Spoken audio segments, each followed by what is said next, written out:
Answer your names. Anus. Arse bandit. Bottom. Clitoris. Where are you, clitoris? Enema. Fist up. Come on, grow up, please. Genital. Sorry, genital. Herpes. With us, I see. I'm a dick. I'm a dick. Enema, you know I'm a dick, don't you? My prick. Has anybody seen my prick? Somebody must have seen my prick. Remind me to beat my prick when he does turn up. My prick, so good of you to turn up. Here, my prick, perhaps you'd like to find a seat. Bottom, squeeze my prick in somewhere, though. Most comedians need a punchline. Rowan Atkinson just needs to walk into the room, and one raised eyebrow from him lands harder than a 5-minute monologue from anyone else. Mr. Bean! Come in, Mr. Bean!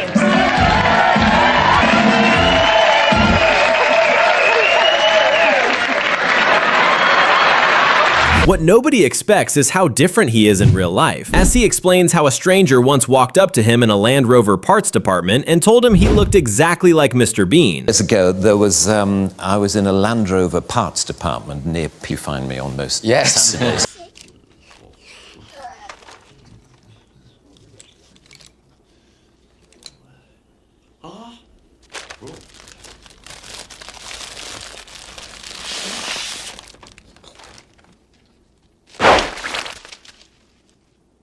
On the F1 grid, Martin Brundle stopped him for a quick interview. Rowan answered every question in character, deadpan, completely straight-faced. Brundle had no idea he was being impersonated mid-interview by the man he was interviewing. See you. How are you?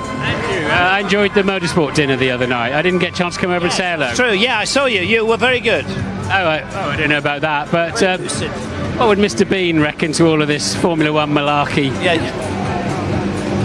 Well, he would enjoy it very much because he's a car enthusiast, as you know. Oh, that's right. Yeah, he had some magnificent cars, didn't he? Cars, then he'd enjoy it. But anyway, it's fantastic to be here.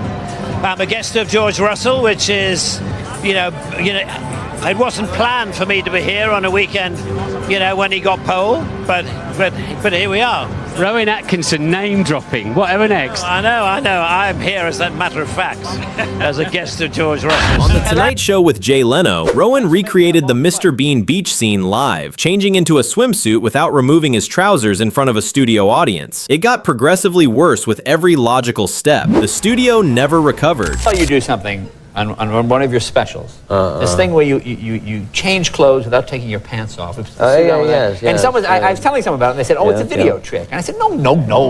He's an actor. He's a comic." And I said, "And I have a suit here." Oh dear. And I know you just got off a plane, but how unfortunate. Well, this is sort of a bet. It will make me $5. Could you do? Okay, I want to show him that this. Right. Can be Okay. done. Right. Okay.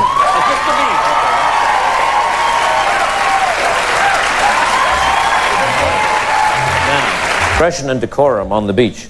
Should you wish to change into a swimming suit while you've got your trousers on and you've nowhere to hide behind. So you put, I'll tell you what, I'll take my jacket like off my as well. seat. Yeah, you're in the worst possible place, David. I got Good luck. bad seat. Good luck back there. Right, okay, here we go. This is it. Okay, you put, we call these swimming trunks in England, but I'll call them trunks. But you know what they are, trunks. So you got your trunks on like this. And then, so what do you do first to take your trousers off? Good luck, studio. So you do this, take everything down like this, trying to maintain as much decorum as you can. Like this.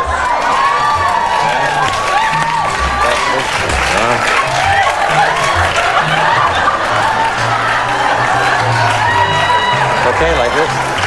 And then, okay, so you're so far, so good. But this, obviously, there appears to be a logical incongruity here where you can't... Well, start with either leg, but it can be the right leg. You start like this, Got to be discreet. Got to be discreet. You pull it out. Let's say.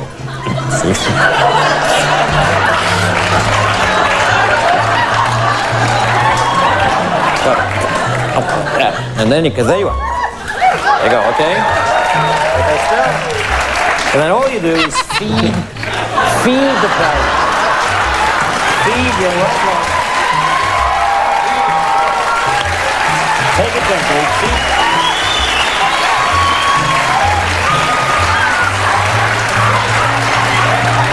Feed it through. Feed it through.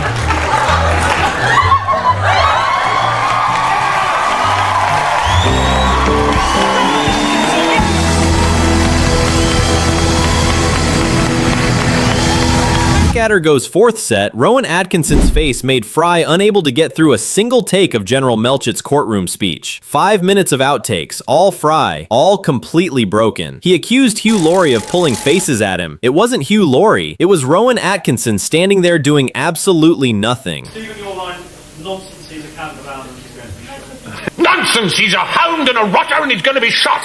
However, see to the formality of sentencing the deceased. I mean, defendant. I rather think...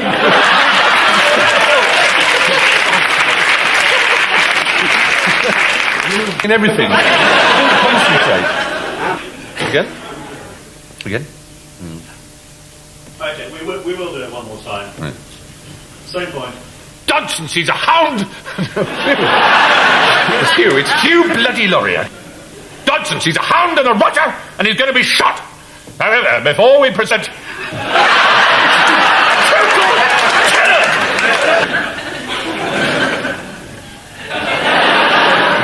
The story of a friend of mine who went to a party, a housewarming party. This house had just been built. And he'd been invited to it, and he was late. He'd stayed late at work, and he was rushing to this party. He arrived at the party and suddenly realized this is the ultimate toilet joke. But don't retune, please. That he arrived at this party, and he suddenly he was desperate to go to the toilet, and in quite a big way, he needed to go to the toilet.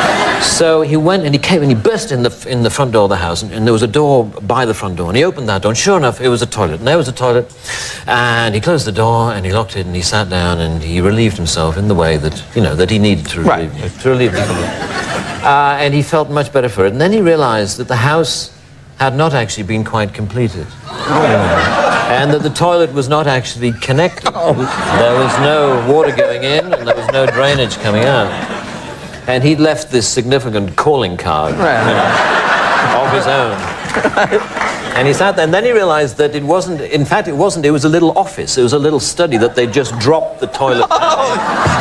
It wasn't supposed to be a toilet at all. And because it wasn't supposed to be a toilet, there was no toilet paper. And he was sort of thinking, what the hell am I going to do? And he rummaged around it in his briefcase, and he found some writing paper lying at the bottom of his briefcase, which is about the right size, you know. It's right sort of.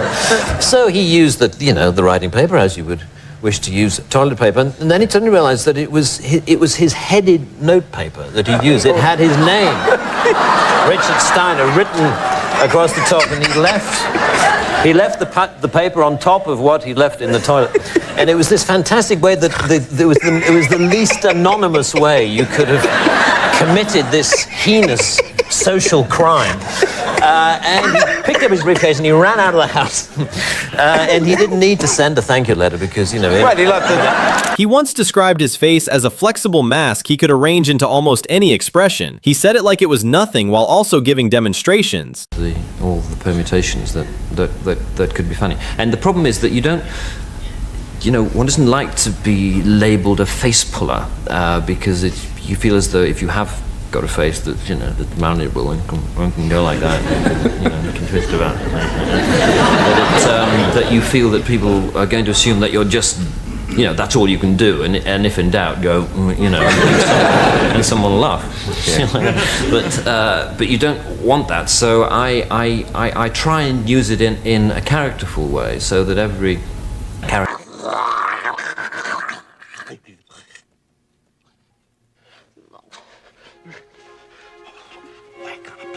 Wake up!